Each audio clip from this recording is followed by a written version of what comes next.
The morning of my husband's memorial service was strangely quiet. Not peaceful, just quiet, the kind of silence that settles into a house after decades of shared routines suddenly disappear. For 36 years, every morning had started with Richard humming while he made coffee. Even on the days we argued, that little tune drifted through the kitchen before sunrise. That morning, there was only the sound of my own footsteps. My name is Evelyn Carter. I was 68 years old, recently widowed, and convinced I knew everything there was to know about the man I had married. I couldn't have been more wrong. Richard and I weren't a perfect couple. We had disagreements over money, vacations, and how often his brother borrowed tools without returning them. But we respected each other, or at least I believed we did. We raised 2 children in Ohio, worked ordinary jobs, paid our bills, and dreamed about retirement. Our life wasn't exciting. It was steady. And I had always believed steady was enough. After the funeral, friends filled my living room with casseroles, flowers, and gentle promises that I could call them anytime. They meant well. But grief has a way of making even the fullest room feel empty. Over the next few weeks, I slowly adjusted to living alone. I donated Richard's clothes, organized old photographs, and tried not to cry every time I reached for 2 coffee mugs instead of 1. Then one afternoon, my phone rang. "Mrs. Carter?" a calm voice asked.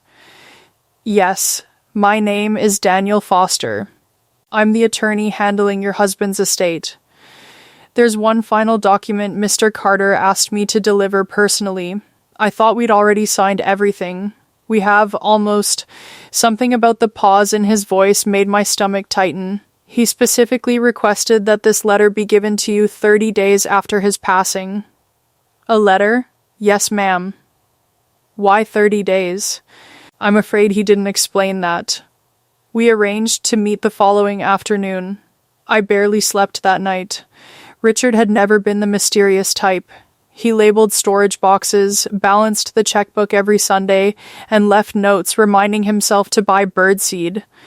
What kind of letter required waiting an entire month? The next afternoon, I walked into Daniel Foster's office carrying more questions than answers. He greeted me kindly and offered coffee. I declined. He opened a file drawer, removed a sealed envelope, and placed it carefully on the desk. My name was written across the front in Richard's unmistakable handwriting. Evelyn. Just seeing his handwriting made my chest ache. Daniel spoke softly. "Mr. Carter instructed me not to remain in the room while you read it.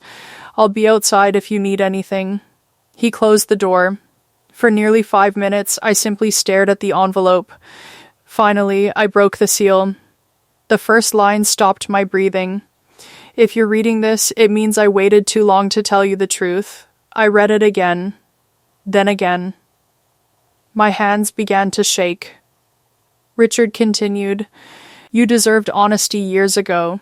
Instead, I convinced myself I was protecting everyone." Protecting everyone? From what? The next page revealed something I never imagined. 31 years earlier, just 5 years into our marriage, Richard had purchased a small piece of commercial property with money he'd inherited from his father. He never told me, not because he thought I'd object, because he feared I'd insist we use the inheritance to help my struggling parents instead. Instead, he secretly invested it. Over the decades, that property had grown enormously in value. He managed it quietly through investments I never knew existed. My heart pounded. It wasn't only the money, it was the silence. 31 years, thousands of ordinary dinners, family vacations, birthdays, anniversaries, all while carrying a secret large enough to change the course of our financial life. Then came another sentence. "The property now belongs entirely to you." I blinked. What? I turned the page. Richard explained that every dollar generated by those investments had remained separate from our household finances. He had never touched our retirement accounts, never used the investment income. He simply let it grow. By now, I wasn't crying anymore. I was trying to understand the man I thought I knew. Then everything changed. Near the end of the letter, Richard wrote, "The money isn't the hardest truth." I stopped reading. A cold feeling spread through my chest. If hidden investments weren't the hardest truth, what was? I forced myself to continue. 5 years ago, someone contacted me. My eyes narrowed, someone from my past. The words blurred. Richard explained that before we met, he had been engaged. Not married. Engaged. Her name was Margaret. The engagement ended before he met me, and he had always described that chapter of his life as brief and unimportant. Except it hadn't ended the way he'd told me. Margaret had contacted him after decades of silence, not asking for money, not asking for another chance. She had one request. She wanted answers about a child Richard never knew existed. I felt every muscle in my body freeze. No, that couldn't be true. Richard wrote that DNA testing confirmed he was the biological father. The child was already an adult, a daughter, 50 years old. I could hardly breathe. He had spent the last 5 years quietly getting to know her, carefully, respectfully, without disrupting our marriage, without telling me. Every business trip, every unexpected afternoon meeting, every Saturday he claimed to be helping an old coworker. Pieces of memories began fitting together in ways I never wanted them to. I wasn't angry. Not yet. I was hollow. The letter continued. She never wanted to replace you or our children. She only wanted to know where she came from. Then came the sentence that shattered everything I believed. There is one more envelope in Daniel's possession. Insider documents I need you to read before you decide what kind of man I truly was. I looked up toward the office door. My hands were trembling so badly the pages nearly slipped onto the floor. What documents? Why hadn't he simply told me while he was alive? How many more truths had my husband taken to his grave? At that moment, Daniel knocked gently on the door. "Mrs. Carter?" I couldn't answer. He stepped inside carefully. "Are you all right?" I slowly lifted my eyes. My voice barely rose above a whisper. I think I swallowed hard. I never really knew my husband.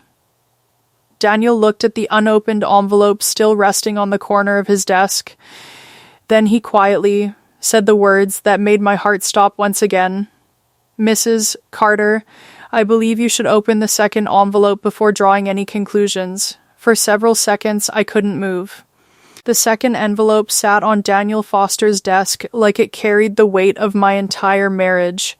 Daniel didn't rush me. "Take all the time you need," he said quietly. I finally reached for it. My fingers felt stiff as I broke the seal. Inside were several documents, neatly organized. The first was a DNA report confirming Richard was the biological father of a woman named Laura Mitchell. The second was a series of handwritten letters, not from Richard, from Laura. I unfolded the first one. "Dear Richard, I don't expect you to become my father overnight. I already had a life before I found you. I only wanted to know where my smile came from, and whether you ever wondered about me." I stopped reading for a moment. There wasn't a trace of bitterness in her words.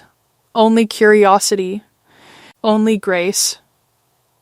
The second letter explained even more. Laura's mother, Margaret, had discovered she was pregnant after ending her engagement to Richard. Believing he had already moved on and wanting to raise the baby without reopening old wounds, she never contacted him. Years later, after Margaret became seriously ill, she encouraged Laura to search for her biological father. Richard had been just as shocked as anyone. He hadn't hidden a child. He had discovered one. That truth mattered. But it didn't erase the pain of what came next. Another letter, this one written by Richard, was addressed to me. "Evelyn, if you've reached this page, then you've learned about Laura. I know your first question will be, why didn't you tell me? The answer is simple, though not honorable. I was afraid. Not afraid of losing you.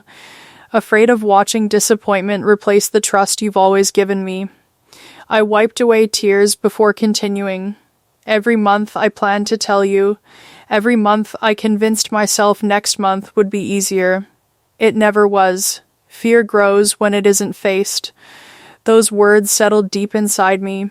Richard hadn't been protecting me. He had been protecting himself from a difficult conversation.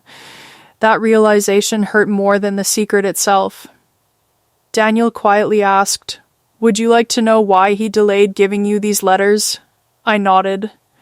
"He told me he hoped the first month of your grief wouldn't also carry the weight of confusion.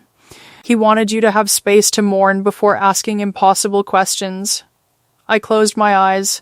Even in his final plans, Richard had tried to soften the impact, not perfectly, but sincerely.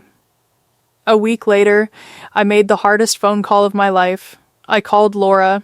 She answered on the second ring. "This is Laura." My throat tightened. "Hello, my name is Evelyn Carter." Silence, then a gentle voice. "I've been hoping you might call someday." There was no awkward introduction, no accusations, only two women connected by a man they had both loved in different ways. We agreed to meet at a quiet cafe halfway between our homes. When I arrived, I recognized her immediately. She had Richard's smile. Not exactly, but enough to make my heart pause. She stood as I approached. "I wasn't sure if you'd come." "I wasn't sure either," I admitted. We both laughed softly. It broke the tension. Over coffee, Laura told me about her childhood, her husband, her grandchildren, and her career as a public librarian. She never once asked about money. She never hinted at inheritance. In fact, before I could even raise the subject, she smiled kindly. "I hope you know I'm not here because of the estate." I wondered. "I already have everything I need." That sentence changed something inside me. For hours, we shared stories about Richard, some I'd never heard, many she had never heard. Together, we slowly assembled a fuller picture of the man we had both known, but never completely. A few weeks later, our children asked to meet Laura. I worried about resentment. Instead, they welcomed her with cautious kindness. Life didn't magically become perfect. There were uncomfortable conversations, questions without satisfying answers, moments when we all wished Richard had chosen honesty years earlier. But something unexpected happened. Truth, even delayed, gave us a chance to build relationships that secrecy never could. Months later, I returned to Daniel's office to finalize the estate.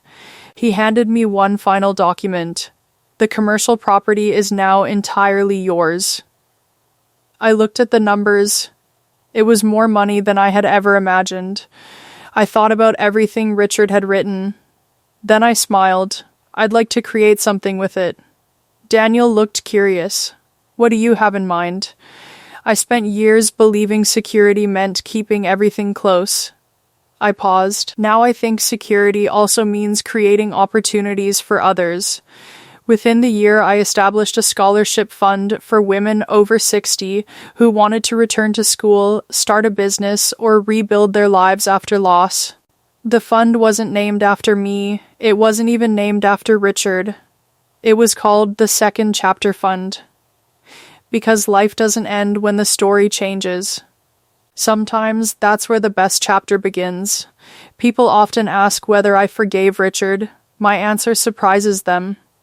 Forgiveness wasn't a single decision. It was a series of quiet choices. Choosing not to let bitterness become the final author of our marriage. Choosing to remember 36 years of kindness without pretending the secrets didn't exist. Choosing to honor the truth instead of rewriting it. Most importantly, choosing to honor myself. His silence taught me something I wish I had learned decades earlier. Love without honesty eventually becomes loneliness. Respect without communication slowly fades. And protecting someone's feelings by hiding the truth rarely protects anyone at all. Today, my home is peaceful again. Laura visits often. Our children tease each other around my dining table.